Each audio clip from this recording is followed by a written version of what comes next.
Use होता है उसका ऑफर करने के लिए होता है। जैसे शैल वी गो टू सिंदड़ी, क्या हम सिंदड़ी चले, तो ये एक ऑफर है। यहाँ भी हम अपना ये यूज़ कर रहे हैं, यहाँ भी हमने एक सर्टेनिटी में यूज़ दिखाया, यहाँ एक ऑफर में यूज़ दिखाया। और सजेशन के लिए इस्तेमाल होता है जिसमें हम क्वेश्चन मार्क यूज़ करते हैं। जैसे कि shall we go to Karachi और सिंदड़ी, क्या हम कराची जाएं या सिंदड़ी जाएं, या मैंने एक सजेशन दिए, सजेशन में ऑप्शंस दिए हैं। तो ये हमारे किसके यूज़ हैं, विल और शैल के यहाँ पे यूजेस खत्म होते हैं। उसके बाद हमारा नेक्स्ट मॉडल वर्ब है मे एंड माइट। अब मे एंड माइट आपको मैं बताती चलूँ, जो हमारा मे है वो हमारी स्ट्रॉन्ग पॉसिबिलिटी को शो करता है, स्ट्रॉन्ग होता है हमारा सेंटेंस, और जो माइट होता है वो हमारा वीक होता है। जैसे कि जो मे और माइट है वो हमारा प्रिडिक्शन, प्रोबेबिलिटी और पॉसिबिलिटी के लिए यूज़ होता है। जो हमारा मे है वो स्ट्रॉन्ग वर्ड है, वो हमारा प्रोबेबिलिटी के लिए यूज़ होता है। और जो माइट है वो वीक है, वो पॉसिबिलिटी के लिए शो होता है। ये हमारे याद रखिएगा, जो हमारे मे और माइट है दोनों ये प्रेजेंट और फ्यूचर टाइम में इस्तेमाल होते हैं। आप जो भी एग्जाम्पल्स देखें ले लें, आप कोई भी एक एग्जाम्पल लेके देख लें, वहाँ पर प्रेजेंट और फ्यूचर में इस्तेमाल किया गया होगा। अच्छा, यहाँ पे एक 3 वर्ड मैंने इस्तेमाल किए हैं, सर्टेनिटी, प्रोबेबिलिटी, पॉसिबिलिटी।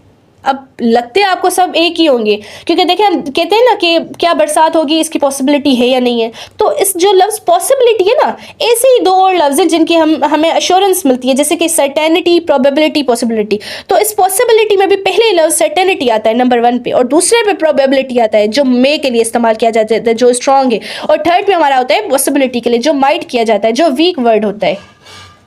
ठीक है जी, तो ये यहाँ पर हमारे मे और माइट के यूजेस हैं। अच्छा जी, यहाँ पे मैं आपको मे और माइट के एक एग्जांपल दे देती हूँ।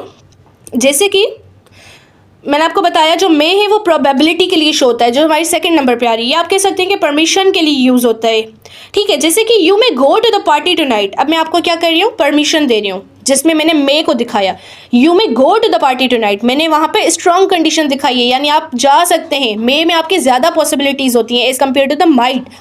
अब माइट की एग्जाम्पल देती हूँ मैं आपको, I might attend the meeting tomorrow, मैं कल मीटिंग अटेंड करूँगा। अब यहाँ पे वीक है, मैंने पहले जो एग्जांपल दी वो दोनों प्रेजेंट और फ्यूचर में यूज़ करके दी है, पर माइट की जो पॉसिबिलिटी होती है वो वीक होती है एज़ कम्पेयर टू द मे। अच्छा स्टूडेंट्स, हमने मॉडल वर्ब्स में हमने विल शैल को देख लिया। इसके मैंने आपको काफ़ी सारे यूजेस बताए हैं, आप इस पर ज़रूर प्रैक्टिस कीजिएगा। उसके बाद मे माइट भी हमारा हो गया। अब हम स्टार्ट करते हैं कैन और कुड को करते हैं, इसके साथ कैन और मे का भी करते हैं, कंपैरिजन में देख लेते हैं। अब हम परमिशन के लिए क्या इस्तेमाल करते हैं, जैसे कि यहाँ प्रेडिक्शन, पॉसिबिलिटीज़ के लिए तो हम मे माइट यूज़ करते हैं, इसी तरह हम परमिशंस के लिए इस्तेमाल करते हैं मे और कैन। पर इन दोनों में डिफरेंस क्या है, पहले तो आप याद रखिएगा, जो मे और कैन है इन दोनों के साथ वर्ब की फर्स्ट फॉर्म लगती है, और ये दोनों जो है प्रेजेंट और फ्यूचर टेंस में टाइम में यूज्ड होते हैं। अब मे और कैन में सबसे बड़ा डिफरेंस ये है कि जो मे है ये होते हैं तो दोनों परमिशन के लिए इस्तेमाल होते हैं, पर जो मे है वो फॉर्मल वे में होता है। फॉर्मल, जिस तरह हम अपने टीचर्स से बात करते हैं, हम प्रिंसिपल से बात करते हैं, जो हमारे रिस्पेक्टिव होते हैं हम उनसे बात करते हैं। और जो कैन होता है वो इनफॉर्मली होता है, जिस तरह हम फ्रेंड्स में होते हैं, आपस में होते हैं, उसमें हम कैन को इस्तेमाल कर सकते हैं। अब मैं यहाँ पे एग्जांपल लिखती हूँ, सर दे शाई कम इन। अब आप बताएं यहाँ पे क्या लगेगा, है तो परमिशन, लगेगा तो इन दोनों में से एक, पर आप यहाँ देखें फॉर्मली किससे मैं बात कर रही हूँ, सर से बात कर रही हूँ, तो आप यहाँ पे मे लगाएंगे, मे सर मे आई कम इन। अब यहाँ बात हो रही है शान, दे शाई टेक योर पेन। अब यहाँ पे क्या लगेगा, यहाँ पे मे लगेगा नहीं, यहाँ पे कैन लगेगा। अब क्यों, क्योंकि जो शान है वो एज ए फ्रेंड इस्तेमाल किया गया, और फ्रेंड के साथ हम इनफॉर्मल यूज़ करते हैं, वहाँ पे हम कैन लगा सकते हैं। ठीक है, उसके बाद हमारा इस्तेमाल होता है can and could. Can and could का हम देखते हैं। अब जहाँ पे एबिलिटीज़ की बात होगी, एबिलिटी खासियत, तो वहाँ पे कौन से मॉडल वर्ब यूज़ करेंगे, वहाँ पे आप कैन और कुड को इस्तेमाल करेंगे। जो हमारा कैन है वो हमारा प्रेजेंट और फ्यूचर टाइम में यूज़ होता है, और जो हमारा कुड है वो हमारा पास्ट टाइम में यूज़ होता है। इन दोनों के साथ वर्ब की फर्स्ट फॉर्म होती है। कैन और कुड का हम कंपेरिजन देखते हैं, ये प्रेजेंट फ्यूचर में लगता है और ये पास्ट में। सिर्फ कुड जो है कैन का ही पास्ट फॉर्म है, तभी ये हम पास्ट में इस्तेमाल करते हैं, और ये प्रेजेंट फ्यूचर दोनों में करते हैं। इसके साथ वर्ब की फर्स्ट फॉर्म होती है। अच्छा, यहाँ पे एक डिफरेंस है, जो हमारा कैन और कुड है वो हमारा एक्चुअली डिफाइन करता है नेचुरल एबिलिटीज़ को। अच्छा जी, ये तो कर रहे हैं नेचुरल एबिलिटीज़ को, तो इसके कंपैरिजन में एक वर्ड होता है नेचुरल एबिलिटीज़ को, पर उसके साथ हम क्या इस्तेमाल करेंगे, उसके साथ हम इस्तेमाल करते हैं एबल टू। इन तीनों के मैं आपको कंपैरिजन्स एग्जांपल देके बताती हूँ।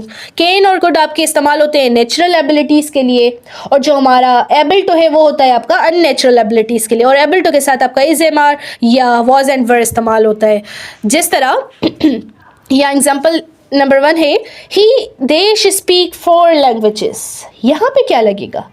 यहाँ तो प्रेजेंट की बात हो रही है, प्रेजेंट फीचर में मैंने बताया कैन लगता है, और नेचुरल एबिलिटी भी है, वो 4 लैंग्वेजें बोल सकता है। सो ही कैन स्पीक 4 लैंग्वेजेस, ये उसकी नेचुरल एबिलिटी है, वो उसने सीखी है, अपने अंदर एक स्किल लाया है, ये उसकी नेचुरल एबिलिटी में काउंट होगा। He does linguistic was a good linguistic, he does speak 4 languages. अब हम इसको बनाते हैं पास्ट में। अगर मैं यहाँ लगा दूँ वॉस, अभी मैंने आपको बताया पास्ट में कुड इस्तेमाल होता है, he was a good linguistic, तो अब हम यहाँ क्या लगाएंगे? He could. ये मैंने बिल्कुल सेम लिखे हैं, ये प्रेजेंट में लिखा है, ये फ्यूचर में लिखा है, तो फ्यूचर में हमने कुड इस्तेमाल किया, सॉरी पास्ट में हमने कुड इस्तेमाल किया, और प्रेजेंट में हमने कैन इस्तेमाल किया, और ये दोनों किसको शो कर रहा है? नेचुरल एबिलिटीज को। उस बंदे के अंदर अपना स्किल है, नेचुरल एबिलिटी। अब नंबर 3 है एबल टू। ये हम कैसे और कहाँ पे यूज़ करते हैं? Although he has no money yet he is देश पे द लॉन। यहाँ क्या हम इस्तेमाल करेंगे? यहाँ हम इस्तेमाल करेंगे एबल टू।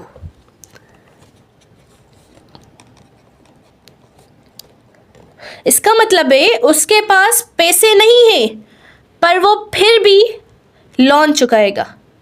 अब ये एक नेचुरल एबिलिटी है।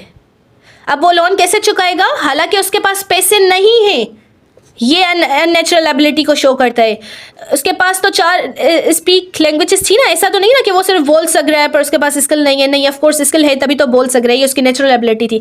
पर यहाँ पे बता रहे हैं उसके पास पैसे नहीं है, ये एक अननेचुरल एबिलिटी को शो कर रहा है, जहाँ पे हमने एबल टू यूज़ किया है। तो याद रखें, जो भी अननेचुरल एबिलिटीज़ होंगी वहाँ पे कैन कुड इस्तेमाल करेंगे, जहाँ भी अननेचुरल एबिलिटीज़ होंगी वहाँ पे आप एबल टू इस्तेमाल करेंगे। और जो कुड होता है वो सेंस वर्ब के साथ ज़्यादा इस्तेमाल होता है, जैसे I could hear you, I can hear you. Could और कैन दोनों हमारे सेंस वर्ब्स के साथ भी इस्तेमाल होते हैं।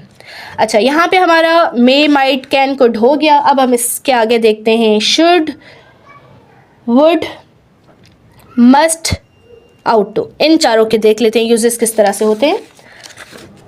अच्छा, अगर आपका कहीं पे आ जाए कि आपने किसी को एडवाइस करनी है या आपने उसको सजेशन करनी है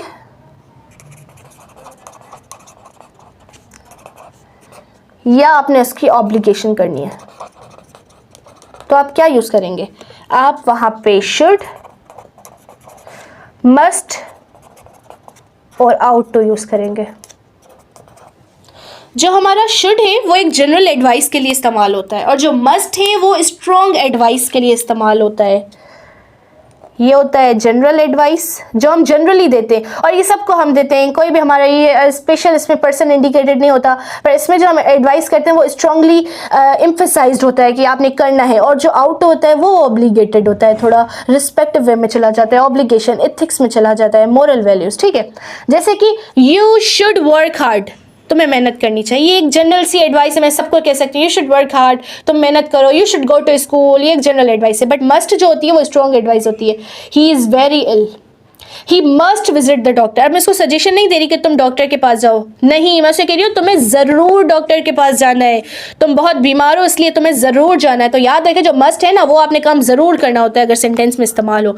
और आउट टू की एग्जाम्पल है we ought to respect our elders, हमें अपने बड़ों की इज्जत करनी है। और आउट टू भी इसी तरह होता है, इसमें भी हम जो है ऑब्लिगेशन शो करते हैं और स्ट्रॉन्ग ऑब्लिगेशन शो करते हैं कि आपने वो काम करना है। इसी तरह वुड और कुड का आप रिक्वेस्ट के लिए भी इस्तेमाल कर सकते हैं, जैसे कि sir would you please give me a book, sir could you please, या सारा could you please give me a book. तो जो हमारा वुड है वो फॉर्मली यूज़ होता है, जो हमारा कुड है वो इनफॉर्मली यूज़ होता है। ये इसी तरह रिक्वेस्ट के लिए यूज़ होते हैं। तो यहाँ पे आपके मॉडल वर्ब्स ख़त्म होते हैं, और जो आपके यहाँ मैंने आपको सेमी मॉडल वर्ब्स बताएं ये आप सिंपली हेल्पिंग वर्ब और मेन वर्ब दोनों यूज़ करते हैं। जैसे हमारा यूज्ड टू होता है उसको आप हेल्पिंग वर्ब करके भी कर सकते हैं और मेन वर्ब करके भी कर सकते हैं। मैं आपको एग्जांपल दे देती हूँ, जैसे कि I used to get up early. अब यहाँ जो आपका इस जुमले में यूज टू मैंने लिखा है I use to get up early, यहाँ यूज टू हेल्पिंग वर्ब होगा और जो गेट होगा वो आपका मेन वर्ब होगा। और इसी तरह से आपका यूज टू यूज़ होता है। और डेयर कैसे होता है, how dare you take my pen, यहाँ पे आपका डेयर हेल्पिंग वर्ब है और टेक मेन वर्ब है। और आप इसको डेयर को मेन वर्ब भी कर सकते हैं, जैसे how do you dare to take my pen. इसी तरह नीडेंट या नीड नोट हमारा इस्तेमाल होता है, जैसे कि you it is not raining, you needn't take umbrella, ये हमारा नीडेंट है। तो ये आप देख लीजिएगा, ये सेमी मॉडल वर्ब्स होते हैं, ये कम यूज़ होते हैं, ये हमारे मॉडल वर्ब्स होते हैं जो हमारे बहुत यूज़ होते हैं। तो आपने इस पे वर्कआउट करना है। इस रिलेटेड बहुत सारे MCQs आते हैं, पर मैंने जैसे कि आपको बताया है, इसकी मैंने आपको की पॉइंट्स दे दिए हैं, की पॉइंट्स दे दिए हैं कि जिस तरह सजेशन के लिए क्या होगा, परमिशन के लिए क्या होगा, possibility, probability, request, purpose, permission, इन चीज़ों के लिए क्या क्या यूज़ होंगे। तो मैंने आपको ये हर चीज़ एक्सप्लेन की है, जैसे आपने अपने माइंड में रखते हुए इन चीज़ों को देखना है। So thank you so much. अल्लाह हाफिज़।